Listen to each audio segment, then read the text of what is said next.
This is FinTech Insider News. This week, is the UK's Financial Conduct Authority incompetent?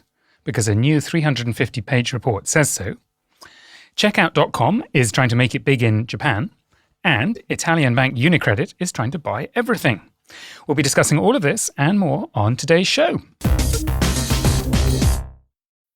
If you're in financial services and you're noticing that it's getting harder to acquire and retain customers, you need to know about Finimize.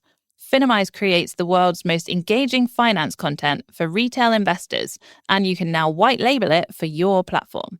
Get access to a library of over 20,000 news, analysis, and education pieces written by former Wall Street analysts with the retail investor in mind. Not only does the access via API or manual download mean simple, fast integration to your platform, but features like advanced tagging let you easily personalize it to your customers' portfolios and preferences.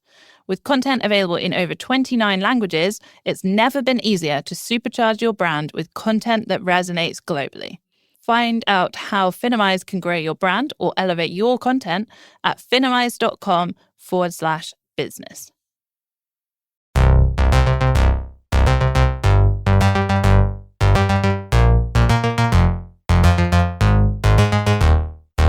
Hello and welcome to episode 919 of FinTech Insider. I'm Benjamin Ensor, Director of Research and Strategy at 11FS. I'm joined this week on FinTech Insider News by three great guests who are here to break down the biggest stories of the past week in FinTech and financial services. First up, a warm welcome back to the podcast to Javed Anjum, Chief Executive of OneBanx. Great to have you on the pod, Javed. How are you doing and how are things going at OneBanx? Great to be here. Thank you for having me. Things are going great at OneBanx. We are busy deploying more and more kiosks and recently signed our second challenger bank, and we're really excited about it. We're going to shout out more about it in the next month, so I'm really looking forward to that. Fantastic. And we have a FinTech Insider debut for Matthew Williamson, partner at Thistle Initiatives. Thank you so much for joining us, Matt. Please, would you tell our listeners a little bit about you, a little bit about Thistle and what you do there? Absolutely. Look, Ben, thanks so much for having me on the podcast. It's really great to be involved. So yes, I'm Matt Williamson, one of the partners here at Thistle. I predominantly myself focus on the credit and insurance markets, but Thistle as a general is a specialist regulatory compliance, governance and risk consultancy. We've been supporting firms in financial services for the last 10 years. That's through things like FCA authorizations, ongoing compliance support, M&A regulatory due diligence, as well as FCA and supervision enforcement matters. So, real sort of variety there in terms of the way we support firms. Fantastic. Welcome. And we also have another FinTech Insider debut for Selma Piper, founder of FinTech Fiends. Welcome to the show, Selma. Would you also tell us a little bit about you and a little bit about FinTech Fiends, please? Yeah, well, I'm a financial communications specialist. I'm originally from the UK, but I studied Chinese and Japanese at university, and then I worked mostly in Hong Kong. Work-wise, I've actually done a few different things. I worked in equity capital markets, investor relations for US-listed companies. I've also done PR and marketing for a news organization. So I've had a lot of fun, and I hope to have even more fun on this podcast. Fantastic. Well, welcome and thank you. Okay, so we have a panel, so let's move on to the news. So our top story this week is that, according to The Guardian, the FCA is incompetent at best, dishonest at worst, claim MPs and peers. So a damning report by members of Parliament and members of the House of Lords in the UK has accused the Financial Conduct Authority, or the FCA, of not being fit for purpose, citing failures to act on financial scandals and protect consumers. According to the report, evidence from 175 fraud victims, whistleblowers, and former FCA staff reveals a toxic culture, mishandling of whistleblower complaints, and systemic inaction against financial crime.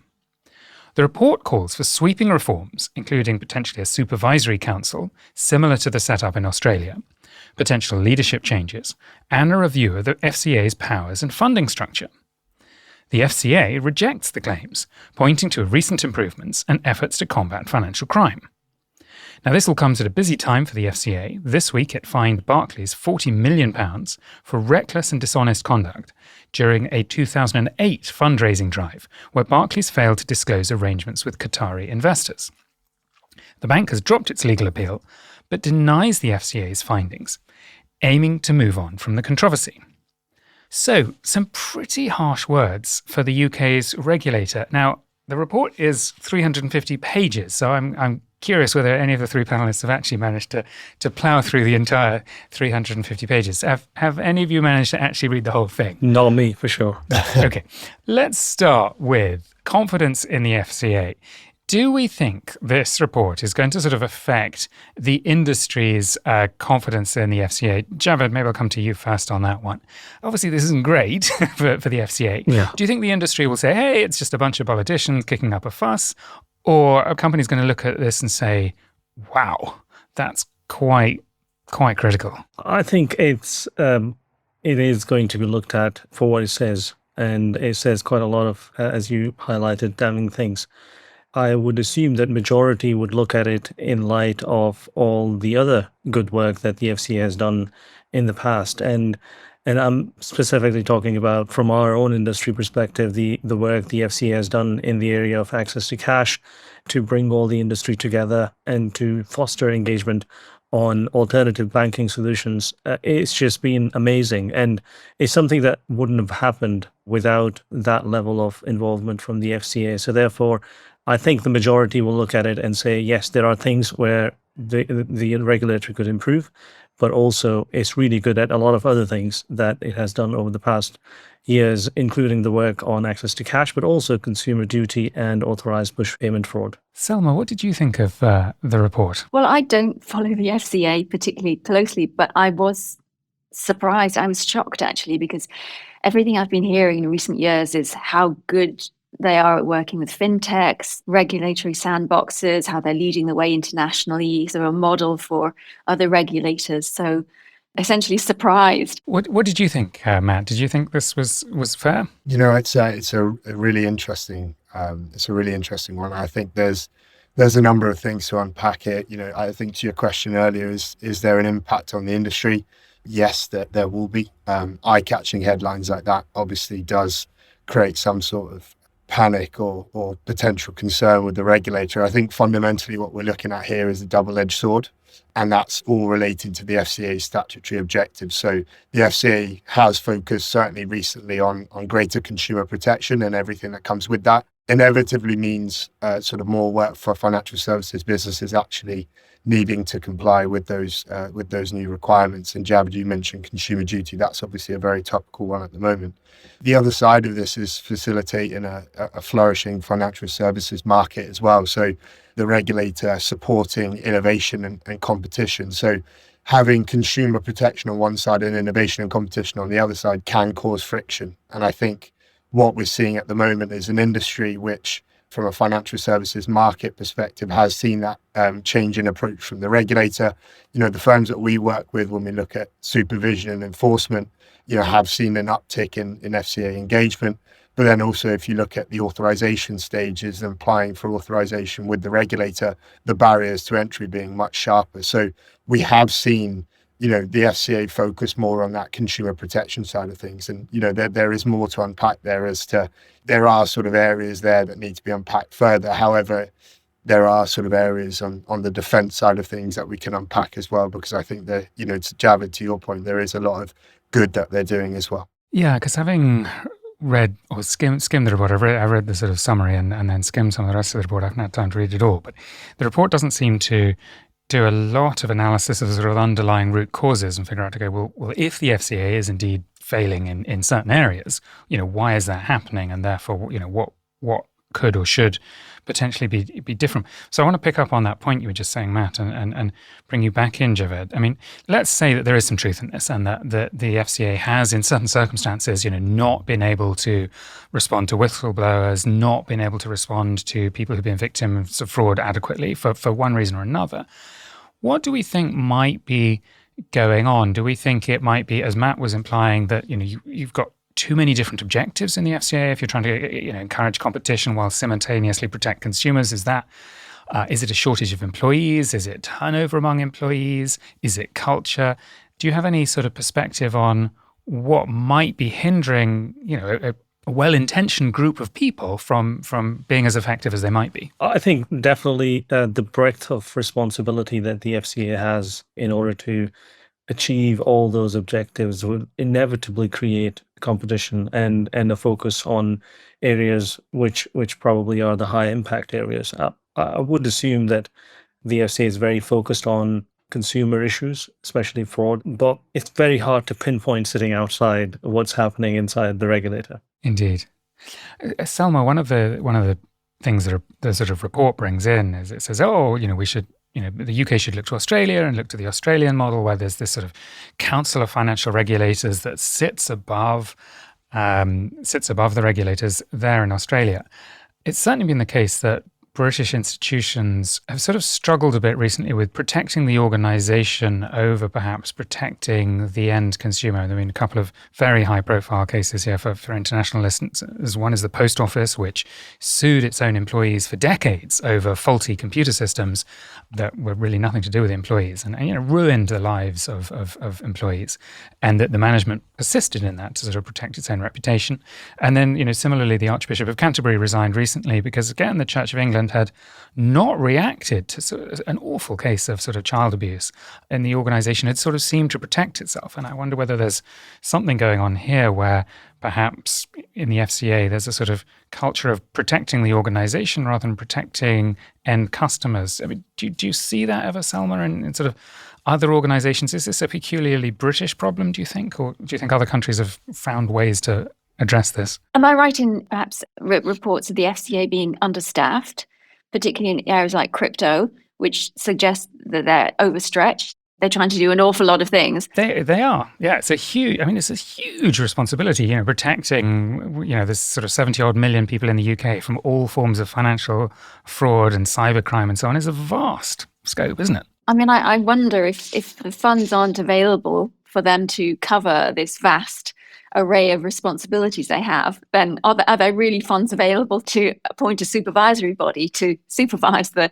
supervisor?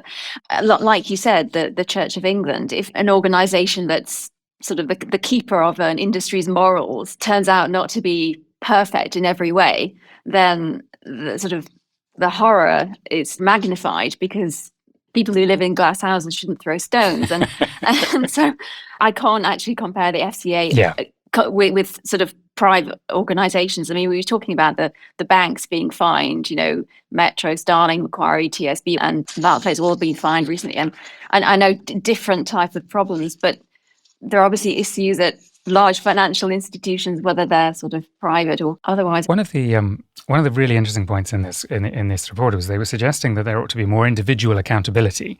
So Matt, what they're saying is that actually, while organizations shouldn't be able to sue the regulator, because let's say you have Barclays or whatever, you could have constant sort of legal battles going on between organizations and the FCA. But they're saying, well, actually, maybe individuals who feel let down by the FCA ought to be able to sue and ought to have some recourse. And that maybe one of the problems is there isn't enough individual accountability because people can sort of hide behind, the regulation, it's all fine. Do you think there's anything in that holding sort of individuals accountable? Absolutely. I think it's a really good question. And to be honest, if you look at the way that the FCA governs the financial services market, that move away from, company and corporate accountability to individual accountability is absolutely one that we've seen. So why would those same principles not look to be applied over here? So I think, absolutely, that there's certainly a reform discussion to be had, and that would, I think, be a very sensible discussion around it. I think, to some of the other points as well, when it comes to reform, I know that there's mention of accountability in there, and I think independence as well. And again, trying to dissect some of that's quite difficult. There are, examples of where the regulator has recently, the last couple of years, removed the Regulatory Decisions Committee for authorizations, for example, which effectively provided an avenue for firms who had been potentially rejected during the application process to go to an independent body. That was removed by the regulator to streamline the process. But there might then be calls on the back of this for something like that, in some way, shape or form to be fed back in. But I just think, to add to all of this, there's one side of this report, but I think there's also a defense piece here by the regulator. And I think there are a lot of, really, really good points that fall into that.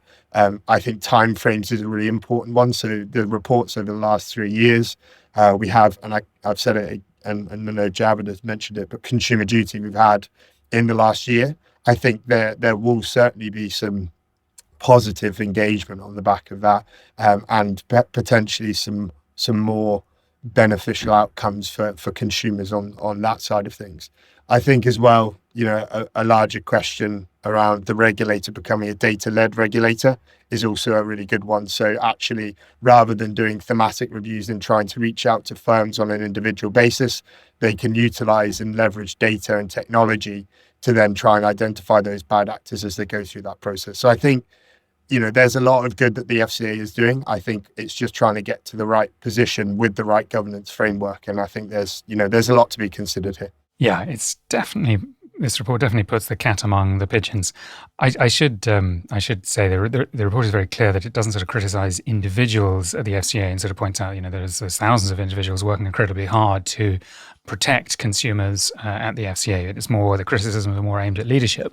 But of course, that begs the interesting question of, this is a report from a sort of all-party parliamentary committee of effectively politicians criticising the structure and the regulation of an organisation that is ultimately appointed by HM Treasury and set up by politicians. So to an extent, it's a group of politicians criticising the work of other politicians, and maybe, some hardworking regulators getting rather caught in the crossfire. Okay, well, let's move on to a slightly less controversial story, which is, our next story is that UniCredit has offered to buy its Italian rival lender Banco BPM. This was reported in CNBC and, of course, was all over the Italian media as well. So Italy's UniCredit has offered 10 billion euros to acquire its domestic rival, Banco BPM, aiming to strengthen its position as a leading pan-European banking group. The all-stock deal offers a slight premium on Banco BPM's share price. Shares of Banco BPM rose 5.5% on the news, while UniCredit's fell 4.8%. The deal is part of a broader wave of consolidation in European banking, which has been ripe for mergers for many years. UniCredit is also pursuing a larger stake in Germany's Commerzbank, which has faced resistance from the German government. As of the recording, Banco BPM had rejected the deal, saying that the offer undervalued the bank. So I'll come to you, Matt, first. Although the deal's been rejected for now, do you think it might go through in the end? Do you think the shareholders seem to have greeted it with an increase in BPM's stock price? So management often resists, takeovers because it costs their jobs. Do you think it might go through in the end? Good question. I think there's obviously a number of moving parts here, but to your point, it seems to be receptive or well received by Banco BPM in as much as there's an offer on the table and it's being considered. But actually, I think the actual fundamentals of the offer, or the way that the offer reflects profitability, etc., it needs to be considered further. So I think as part of the whole thing, it's been received well, but we need to get it right. So I think with that, it does seem that this could go in the right direction. I do think that the elephant in the room here, perhaps not quite the elephant, but is the Italian government, whether they want it to go through. And I think obviously what we've seen as well with the possible merger elsewhere of Banco, with one of its other competitors, would have made a third player effectively. So rather than having UniCredit as a much larger and the biggest bank in the market, you've also got the ability to diversify there a little bit more. So I think it's whether there is as I said, the elephant in the room being the Italian government here. So there's a bit of a theme there, isn't there? Because the Italian government is seemingly keen on BPM merging with Monte dei Paschi instead. And similarly, the German government is not so keen on UniCredit increasing its stake in Commerzbank. Javed, do you think, at what point do you think it's legitimate for governments to start getting involved in bank mergers, particularly smaller banks? I mean, Banco BPM is not a huge bank. I think there is a case for governments to get involved when there is a negative outcome expected for consumers, especially when there is reduction in competition as a result of those. I think more competition is great for the consumers. And if you look at the environment in general, you do see there have been so many mergers in the last decade or so, and it's just made the industry a little bit more slow in my mind. Fintech has introduced that new angle of innovation, of fast speed innovation, but I think mergers of this kind are kind of counterproductive from that angle, and in the end, it's the consumer that's on the receiving end. So therefore, I think there is a case for governments to look at these seriously when that is expected. Do you really think that's the case, though? Because I sort of see it differently, because I think because both Germany and Italy in particular have had much more fragmented banking systems than, let's say, France or the Yes. UK or Canada or Australia, where you've sort of consolidated down to about 5, 6, 7 big players. I mean, so, and of course, we've had that outpouring of, all the new digital banks like Fineco and so on in Italy. And because to me, it feels like consumers have more choice than ever of banking providers. That's true as well. But when you look at it, for example, in the German perspective, you do have more choice, but it's about preserving that choice as well. How do you maintain that? There is a separate debate about how consumers use the larger banks and the new digital and neobanks, how the use is kind of fragmented. And as a result, you kind of are in a market where you need both, and you need a level of competition in both areas. Salma, what do you think? Can bank mergers be good news for customers? Well, it depends on if enough competition remains in the market. As we all know, in the UK, the new digital banks have made the more established banks up their game, bring out more features, be a bit more responsive to customers. So I think it's always good to have a certain level of activity, certain amount of competition. I'm not sure that giant, just 4 or 5 giant banks is going to be very good for consumers. Is it Australia where they have a few dominant banks? Australia has 4 big banks, but there's also lots of other. There's lots of smaller banks like Bendigo and Adelaide Bank, and then there's been a bunch of startup digital banks. Some successful, some less so. There's not many markets where you've only got sort of 2 or 3 big banks left. I think somewhere like the Netherlands has got relatively few banks, but. One of the interesting things here is the management of UniCredit is sort of pursuing a number of different things simultaneously. They're trying to increase their stake in Commerzbank. They're now making this offer for BPM and so on. Does that become too much for a management team at any point? Is it too hard trying to sort of do multiple deals simultaneously, or are big organizations just that can do this are able to just manage that kind of process? I think it's very much on a case by case basis. You've got to look at it. One of the flags here is that obviously it's cross-border as well. So looking at Commerzbank in Germany, I think to this point the Italian finance minister actually said, specifically relating to this, it's really difficult to fight a war on 2 fronts, right? So you can spread yourself thin trying to do too much or look at too many things, but equally in the same breath, what I would say is that if you are confident and you've got the right team around you, in some respects, anything's possible, right? So I think you can look at it at 2 levels, but if the team there at UniCredit are confident in what they're doing, and I think, they've got a CEO who's been dubbed, according to the FT, the Cristiano Ronaldo of banking, all of those things are very interesting here when you look at, is this possible? Are they spreading themselves thin, or is this, something that's realistic? I presume that's meant as a compliment. Yeah. I mean, I think it's fair to say that UniCredit has been a very efficient organization over the past few years. It's continuously improved its cost-income ratio.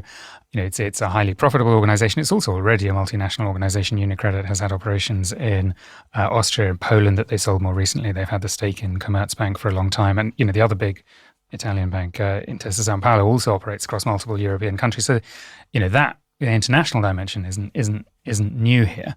Javed, do you think, what are the potential end games here? Do you think UniCredit comes back in with a higher offer? Do you think BPM's shareholders push it? One of the interesting arguments here is that, do some of the employees have a stake in the bank, and do the sort of employees say, well, actually, we don't want the merger because actually mergers is probably bad news for us because, the efficiency gains are probably our jobs. Is this fundamentally about actually taking out people and taking out jobs, and that's basically where the efficiency comes from merging two banks? Just to answer your first question, my guess, I think there's going to be another offer with the share price going up as well. I think that these are good signs, but who knows? In terms of how they manage this efficient transition or manage their efficiency, very hard to say, and I probably shouldn't say too much on that. It's quite a tricky question, isn't it? All right. Well, on that note, we are going to take a very quick pause here, and we will be back very shortly. Proving trust is more important than ever, especially when it comes to your security program. Vanta helps centralize program requirements and automate evidence collection for frameworks like SOC 2, ISO 27001, and more, so you save time and money and build customer trust. And with Vanta, you get continuous visibility into the state of your controls. Join more than 8,000 global companies like Flow Health, Synthesia, and Alica Bank who trust Vanta to manage risk and prove security in real time. Now that's a new way to GRC. Get $1,000 off Vanta when you go to vanta.com/insider. That's vanta.com/insider for $1,000 off. Before we get back into the news, we wanted to tell you about our latest Insight show. Imagine, and if you're listening to this pod, you might not have to, that you're the founder of a successful fintech looking at where to expand next. Where should you look to? Well, how about the Middle East? And why the Middle East? And how do you start? To find out, I was joined by some experts on the region who've done just that. This podcast is available right now, so scroll down to the one below this episode that you're listening to right now. Okay, back to the news. So Checkout.com is expanding to Japan to strengthen its global presence. Checkout.com is introducing direct acquiring capabilities to enhance payment performance and provide local solutions for domestic and global merchants in Japan. According to the report, Checkout.com's direct acquiring capabilities aim to improve acceptance rates and reduce costs for merchants by offering local currency options and eliminating cross-border fees. As part of the expansion, the company's new Tokyo office will also provide personalized support to drive merchant growth. This move follows Checkout.com's broader Asia-Pacific expansion in Australia, New Zealand, Hong Kong, and Singapore. Javed, maybe we'll come to you first as a CEO. Have you ever explored launching in Japan? What would appeal to you about a market like that? So I don't know if you know that Glory Limited of Japan is the majority shareholder in OneBanx. I don't know if you know that. I didn't know that. Yes, they are. So the head office in Himeji, near Osaka, and a very Japanese organization with a strong Japanese culture, but with a global outlook. So what I would say is we're not in Japan yet as OneBanx, but there is a lot that's happening in that market, which is very similar to the UK. But there are lots of big differences as well. Like the technology has had its iterations in Japan much more than it has happened in the UK in terms of the ability to optimize the branch operations. It's probably 10 years or 20 years ahead. And from that perspective, it's able, when we look at Japan, we have to look at the cultural elements. Where do we add value? Where do we add value to the consumers as well as to the financial institutions? And I think from that perspective, we keep an eye on that market, but we're not there yet. Well, all I'll say is we're not there yet.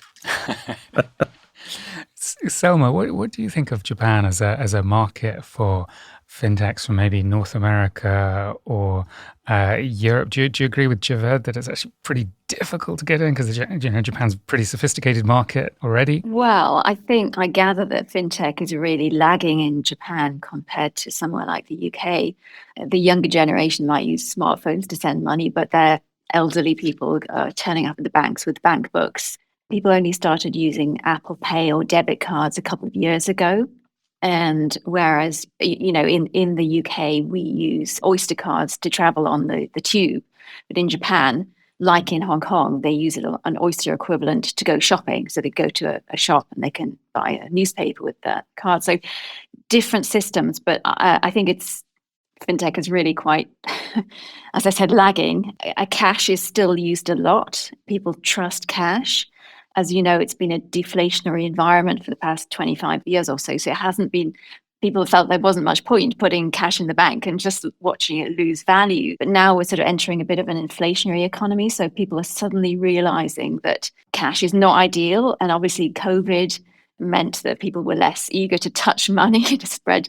I was speaking to somebody who took a trip to Japan last year and needed to use cash in all the shops. And this year found that a lot of shops are accepting debit and credit cards. So in terms of the environment for Western companies, I think Revolut has been well received. I know they moved in 4 years ago. I've heard that the app is good, but it's actually quite difficult to find banks that connect into the app to send money to it directly. I also heard that in terms of asset management, it's a very different environment. Previously, the people's companies or the government would manage people's pensions. So people didn't have to think about asset management. They didn't have to think about how to manage their money. But that has been changing a little bit, and people are gradually learning about managing retirement funds. So it might be a little bit early, for example, a pension consolidator to move in.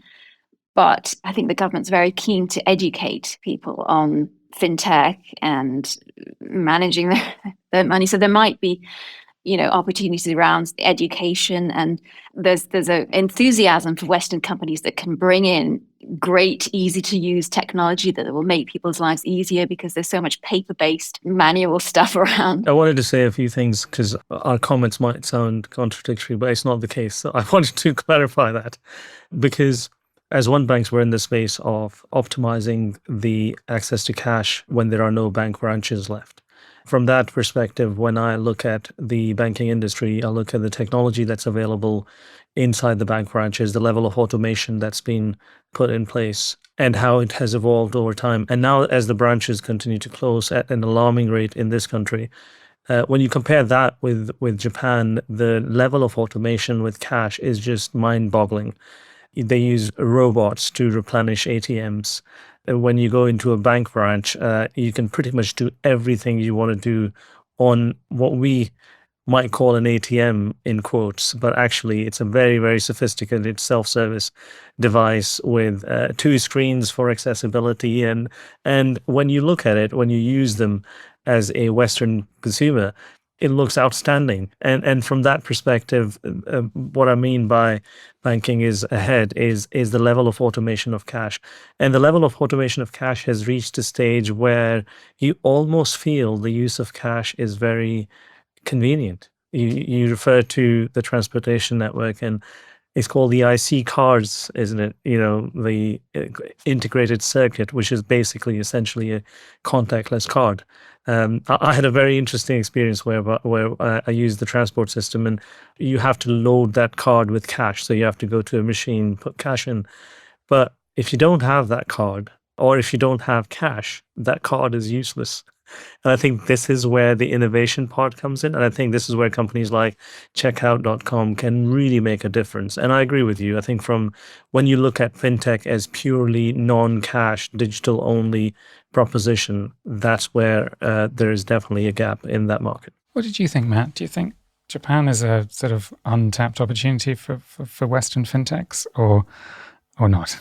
Yeah, absolutely. I think echoing what everybody has said here, it seems like there's it's slightly behind other jurisdictions in as much as the use of fintech and other tools that are available. I think as I understand it, around 600 fintechs versus if you look at Singapore, which is a lot smaller in terms of population, they have 1,600. That there is a difference there between the two. So I think there is opportunity there, but I think with that opportunity, and given the Japanese aging population, and I suppose their preference to use cash as a means of payment, one of the major things for any firm looking to enter into Japan, certainly from my perspective, seems to be trust. So building up that trust relationship, making sure the Japanese people understand that there's the right controls here. And I think linked massively to that is fraud. Making sure they've got the right fraud controls, that everything there is being done appropriately. And I think that will catapult fintech, hopefully, to develop that relationship between the Japanese people and fintech as they start to leverage and utilize these tools more and more. So I think, absolutely, I think it's crying out for for technology and fintech. But I think a lot of that needs to come from trust and the right controls and the right engagement in order to make sure that fintech does as well as it should. Love that. Fraud is a very interesting topic on this because when you look at the use of contactless, especially contactless using mobile phone, you don't use any form of authentication when you're using contactless in Japan. You just tap your phone. There's no need for fingerprint or anything. So it's a very safe society from that perspective. Our experience working for a Japanese company has been that most of the solutions that work in that market couldn't be ported to our market because they're just not as physically secure as we need them to be here. Indeed, Japan definitely has a reputation for having much lower crime levels than many other countries. Okay, well, let's wish checkout.com best of luck with their international expansion and move on to our next story, which was reported in Bloomberg, and it's back to the UK. Banks in the UK are bracing for mammoth payouts after a court's car loan ruling. So British car dealers often arrange loans for buyers, earning undisclosed commissions from lenders. However, a recent Court of Appeal ruling has deemed this illegal unless consumers are informed. Millions of past car loan agreements could now trigger compensation claims. Lenders such as Close Brothers and First Rand are appealing the decision, with potential industry compensation costs estimated at anywhere between £10 billion to £38 billion. Santander UK and Lloyds Banking Group have already set aside significant reserves to address the issue. Analysts have compared this with the Payment Protection Insurance, or PPI, scandal, which saw millions of people paying for insurance that they did not need. The UK's Financial Conduct Authority calculated that the total cost to the banking industry for that scandal was £36 billion. Matt, this is, I think, very much in your area of expertise. What do you think about this? Is this comparable with payment protection insurance, or do you think this is actually materially different? To be honest, if we're going to look at that, I think we need to look at where this or how this all started. So this goes back to 2021 when discretionary commission agreements, which is what we're talking about here, were banned by the regulator.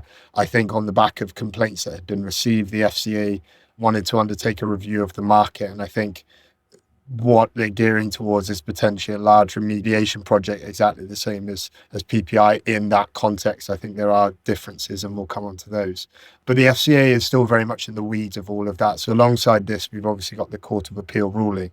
And that's led to sort of three things on the back of the ruling, which is it's reinforced the FCA's position somewhat that there is concern here and there is remediation due to individuals, to consumers here. I think secondly, and quite importantly here, they're pulling the brokers and the dealerships into this, whereas originally it was more to do with the lenders establishing these discretionary commission agreements. So I think there's an element there of having another party involved.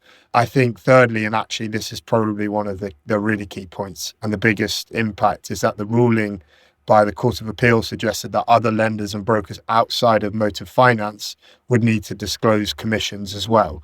And that's not something historically that's been done, nor is it a requirement from a regulatory perspective. So the ruling has sort of sent the wider industry. There's an element of concern now, and the lending market really needs to consider whether there's going to be any wider compensation. I think it does seem likely, with all of that said, that the Supreme Court will likely hear the case now and potentially look at reversing some of this for the wider industry.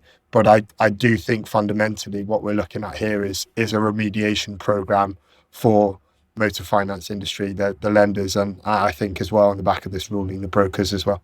Selma, I'd be interested in what you think of this one. I mean, is it ever okay to have sort of undisclosed commissions, or is that just asking for trouble? Because if somebody's getting paid something and their customer doesn't know about it, it just how can that ever be okay? Yeah, it's not ideal. I mean, I've never owned a car, but I have owned a house, and I know if you deal with estate agents, they have to disclose if they refer you to a solicitor or to a surveyor or somebody to come around and check your energy performance rating of your house. So yes, I think these things should be disclosed, but I guess what I'm wondering, did these lenders and car finance people, did they know that they should be disclosing this information to customers? Or are they only finding out now what they should have done before? From the broader context, so you've got the discretionary commission agreements where effectively there was a sliding scale of commission, and that sliding scale of commission was determined by the brokers. So a lender might offer between 8 and 12%.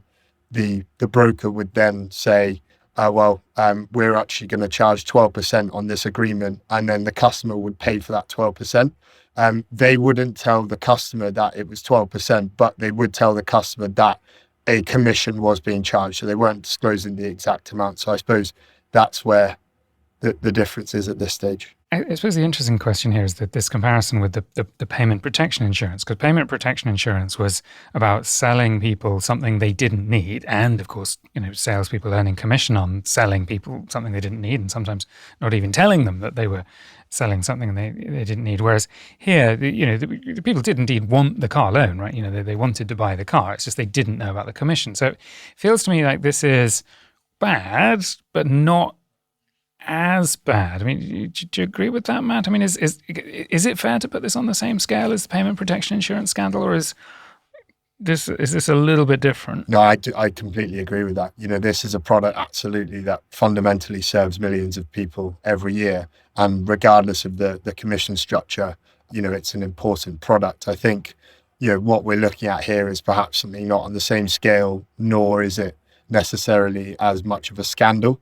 But I think given the volumes and given the amount of money we're talking about here, I think that we are certainly talking billions in terms of impact. It would just be at what level, and that will be largely in some respects subject to obviously the cases that we're hearing now and that the Supreme Court might hear, but also the back of the FCA review as to what they're looking at as well. This might be a very layman question, because it is, that as a consumer, did people get a bad deal because there was a commission paid in the background? Because I guess it makes a difference, right, from a consumer perspective. Yeah, it does. With any commission, I think it's important to justify why that commission is being taken. And I suppose with these agreements, the problem here is that you've got a sliding scale agreement where the broker will justify what they've charged. I think in a lot of these instances, and again, we need to wait for the review, but there's possibility that in a lot of these instances that scale has been towards the top end without the justification as to exactly what service that commission has been paid. So I fundamentally agree commission is important. There's a service that's being provided. It's just that needs to be fair. And I think all of that now fits into the consumer duty ethos and the world we're living in here, Javed, to our discussion earlier. It's a really important point. And I think all of this factors into that review that the regulator's looking at this stage. Yeah, I think that's a really spot on question, Javed, because as Matt says, the commission in itself is not bad. It's two things. If the commission isn't disclosed, that's bad. And it's also if the commissions are uneven, so that the interests of the broker or the dealer or the whatever the intermediary is not aligned with the customer's best interests. If I recommend a terrible product to you, Javed, because I get a profit from it, that's bad for you and good for me. And that I think that's the issue at heart here is, were those dealers, those intermediaries acting in the best interests of the end customer? And, did the end customer know what was happening or not? I suppose the question is, if when the payment protection insurance scandal came out, we all started getting contacted by people saying, "Oh, have you ever been missold insurance?" Presumably now we're all going It's not going to start again. Getting messages, "Have you ever been missold a car loan?" Now Salma's going to be all right because she's never owned a car. What about you, Javed? Have you bought cars? Have you bought cars on finance? I have. Yes, I have. So you could be eligible for compensation here. I was never eligible for PPI. I still got calls for it. Yeah, so I suspect someone's going to get calls. Matt, have you personally bought a car with finance? I haven't actually, but I mean, look, the claims management companies have already been quite active, even though we don't have a judgment yet. All the complaints are in limbo. So if there is a complaint made to any lender, the lender at the moment has the ability to press pause on that complaint. There might be a data subject access request that they'll provide that information. But look, everything at the moment is largely on hold, but that doesn't stop, I suppose, claims management companies making everybody aware. And, in some respects, that's a good thing. People need to be made aware of this. And I think there's an important part that the claims management companies play there. So, it's going to be interesting. I think we've got to wait until May next year to really understand, what impact this is going to have. So this is potentially good news for claims management companies and bad news for car dealers and car lenders. Interesting question, which are more popular with consumers, car dealers or claims management companies? But maybe we shouldn't go there. Okay, I'm going to have a quick look at one more story that we don't have time to cover in full, and then we'll move on. So AI wealth tech Range has raised $28 million in Series B to disrupt traditional wealth management. This was reported in FinTech Global. Co-founded in 2021 by Fahad Hassan and David Kusatis, Range has now raised over $40 million in total funding. The company manages nearly $3 billion in assets for over 1,000 high net worth clients, and is currently growing its membership base 20% month over month. Its proprietary AI engine, Rai, delivers financial advice 10 to 20 times faster than traditional advisors, covering investment, tax, retirement, and estate planning in a single platform, all at a flat, transparent fee. The company says the new capital will fuel product development and expand Range's engineering teams, enhancing its AI-driven platform to make sophisticated wealth management tools more accessible and affordable. So quickly, I'm all in favor of using technology, particularly artificial intelligence, to bring down the cost of financial advice for mainstream consumers. To me, this is one of the last big unsolved problems in retail financial services. There are far too many people all around the world who are not getting or not able to get low-cost financial advice. So any company that's trying to tackle that problem is generally good news. Not convinced that people necessarily need the advice faster, because these are very much long-term decisions. I'm also not completely convinced that you need to replace the human advisors. Instead, I think the answer is probably a combination of human advisors and artificial intelligence to produce advice more efficiently. But many people around the world still want a little bit of reassurance when they're taking big financial decisions to confirm that they're doing the right thing. I'm not sure that everyone around the world is ready to trust computers completely for that yet. And I'm sure there'll be listeners saying, I am. And I'm sure you are. But there are people who are not. Okay, and finally, something that caught our attention in the wider world of money. This was reported in The Guardian in the UK, which is that homeless people are to be given cash in a first major UK trial to reduce poverty. Researchers at King's College London and the charity Greater Change are conducting the UK's first large-scale study to determine if targeted financial support is more effective than traditional homelessness assistance. Inspired by successful cash transfer schemes abroad, such as Canada's $7,500 initiative for homeless individuals, this trial aims to provide robust data for high-income countries where skepticism about cash assistance persists. Greater Change claims that its approach has saved £35,000 per client in public spending and significantly reduced reoffending and homelessness rates. The study seeks to validate these claims and understand what conditions make financial support most effective. Selma, this is another hugely complicated topic, but what do you make of this story? Well, I'd really like to consult people who are working in this area or affected by these issues and can speak to it with some degree of expertise. But yeah, I mean, I think why not see if this can work? I mean, it makes me think of that basic income model in some countries where everybody's given perhaps a low level income, but it sounds like perhaps it empowers the people who are being helped rather than just being sort of recipients of whatever somebody else thinks is best for them. I think that's right. What do you think, Javed? I had a question first. I read the story when it came out, and I was wondering, when it says cash, does that mean notes and coins, or does that mean a bank transfer?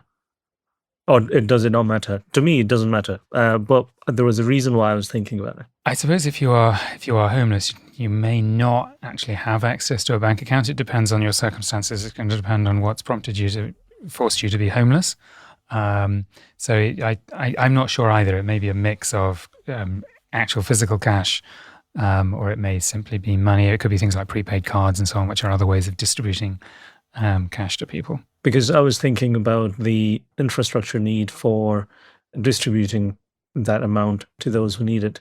But in terms of giving cash, I think it's a good idea. I know there is obviously the article talks about the work done in Canada, but it may not be very well known to everyone. But there is a system called zakat, which is quite common in the Middle East, which is all about giving cash to people who need it, and then giving them the freedom to basically invest it in things that they want to do. And often it ends up being in the hand of people who are buying, maybe a small shop to sell goods in, or to fill their shop with something, or to basically rent a shop and then sell something in that place, or to acquire a skill, or to do other things in that space. And I think I agree with you, Selma. It gives them a level of independence and a level of control in terms of what they are able to do. But I think at the same time, it probably involves a lot of checks and balances to make sure that it goes in the right hands. What did you think, Matt? I think echo what both the guys said as well. So and really empowering for the individuals. It's potentially immediate relief as well, rather than having to go through several different checks and balances. Potentially something that can be immediately benefited from. I think that there's always a question around, Javed, to your point, is it a short-term fix, or is it actually, are we trying to solve and address a much larger problem here? How can we support this individual in actually learning a skill or something, in order to then, as we said, back to that empowerment piece, trying to then have something to move forward with. I think from that perspective, as an experimental piece, it's going to be really interesting, and the output, I think, will be fascinating to see. Yeah, I agree. I really like the sort of scientific approach that they're taking here, of sort of having two groups, a control group and a group that they're giving cash to really try and see, can this make a difference? How does it help, or does it not help, and so on? Because I think sometimes people are guilty of sort of knee-jerk reactions, and I think people sometimes make assumptions about why people are homeless, and that can be for all sorts of different reasons, most of which, in fact, probably all of which, are completely beyond the control of the individual. And I do agree with you, Javed. I think I love your point about zakat. I think there's a lot that Western and other societies, or sort of Christian societies, or whatever, can learn from the sort of Islamic practice of looking after people and thinking about people other than yourself. So yeah, I think this is great. And I think, to me, one of the big opportunities for fintech is to help people throughout society. It's not just about making rich people richer. It's about helping everyone, particularly people who, have hit really hard times for all sorts of different reasons. So we're going to post a link to Greater Change in the podcast description, so that people can find out more about who they are and what they do. Because I love to see, and I think most of the team at 11FS love to see people trying to use fintech for good in this kind of way. So, okay. Well, that pretty much wraps up FinTech Insider News. Thank you so much to my three guests today. Where can people find out a little bit more about you and about your companies? Javed, where can people find out a little bit more about you and about OneBanx? You can find me on LinkedIn, Javed Anjum, and you can find out more about OneBanx at onebanx.com, and that's OneBanx with an X. Matt, where can people find out a little bit more about you and about Thistle? Absolutely. Same as Javed, obviously on LinkedIn, so under Matthew Williamson, and then for Thistle, again on LinkedIn under Thistle Initiatives, and then also on our website, thistleinitiatives.co.uk. And Selma, what about you and FinTech Fiends? Yeah, just again, LinkedIn, Selma Piper. Thank you. And as for me, Benjamin Ensor, you can find me on LinkedIn, or you can find out about the work the team are doing at 11fs.com. Thank you all so much for listening. If you like what you've heard, please follow our podcast. If you want to help us make a better show, please fill in our listener survey right now at 11fs.com/survey. As always, if you want to join the conversation, seek us out on social media, search for 11FS or FinTech Insider, or email us at podcasts@11fs.com.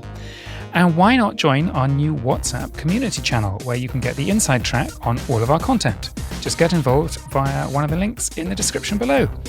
Thank you all so much. Thank you to my three guests, and goodbye. Proving trust is more important than ever. especially when it comes to your security program. Vanta helps centralize program requirements and automate evidence collection for frameworks like SOC 2, ISO 27001, and more, so you save time and money and build customer trust. And with Vanta, you get continuous visibility into the state of your controls. Join more than 8,000 global companies like Flow Health, Synthesia, and Alica Bank who trust Vanta to manage risk and prove security in real time. Now that's a new way to GRC. Get $1,000 off Vanta when you go to vanta.com/insider. That's vanta.com/insider for $1,000 off.